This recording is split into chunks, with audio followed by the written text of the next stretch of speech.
మెదక్ జిల్లా నిజాంపేట్ మండలం చెల్మెడ గ్రామంలో ప్రచారం హోరెత్తింది. చివరి రోజు కావడంతో గ్రామంలో ప్రచారం హోరాహోరీగా సాగింది. సార్వత్రిక ఎన్నికలను తలపిస్తూ గ్రామ పంచాయతీ ఎన్నికలకు పోటాపోటీగా ర్యాలీ నిర్వహించారు. ఈ సందర్భంగా బ్యాట్ గుర్తుకు ఓటేయాలంటూ బొమ్మని మల్లేశం అలియాస్ దేవుడి గ్రామంలో భారీ ఎత్తున ప్రచారం నిర్వహించారు. బ్యాట్ గుర్తుకు ఓటేయమని ఓటర్లకు విజ్ఞప్తి చేశారు. భారీ మెజారిటీతో గెలిపించాలని ప్రజలకు విజ్ఞప్తి చేశారు. ఈ సందర్భంగా వారు మాట్లాడుతూ ప్రజలకు సేవ చేసినందున కాంగ్రెస్ పార్టీ బలపరిచిన అభ్యర్థిగా మీ ముందు వచ్చానని తనను గెలిపిస్తేనే గ్రామాన్ని అన్ని విధాల అభివృద్ధి చేస్తానని హామీ ఇచ్చారు.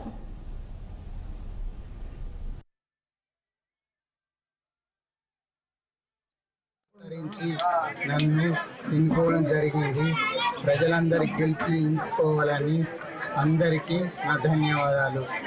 చెల్లెలు దయచేసి అందరికి నమస్కరించి చెప్తున్నా. మా మల్లేశం అయినా దేవుడు అనగా సల్మిడ సర్పంచ్ గా నిలబడ్డాము. భారీ మెజారిటీతో గెలిపించగలరని కోరుతున్నాము.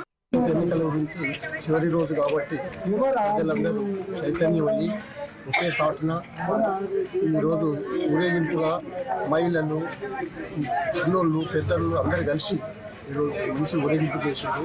ఆ ఊరేగింపులో కూడా అందరికీ ఏమర్థమైందంటే రేపు ఓటు వేయడానికి కూడా గొర్రెకు గడ్డేసి బర్రెకు పాలు పెడితే రావనేది వాళ్ళకి అర్థమైపోయింది.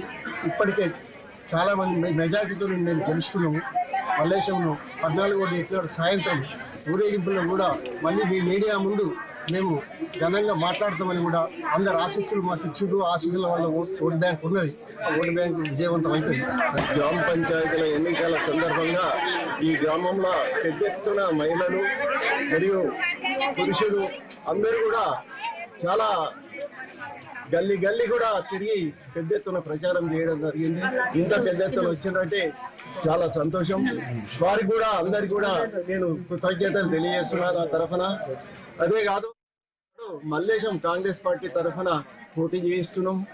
ఆ కాంగ్రెస్ పార్టీ అధికారంలో ఉంది కాబట్టి తప్పకుండా మా గ్రామస్తులు కూడా అందరూ కాంగ్రెస్ పార్టీ వైపే మొగ్గున్నారని నేను చెప్తూ ఈ అవకాశం కల్పించిన అందరికి కూడా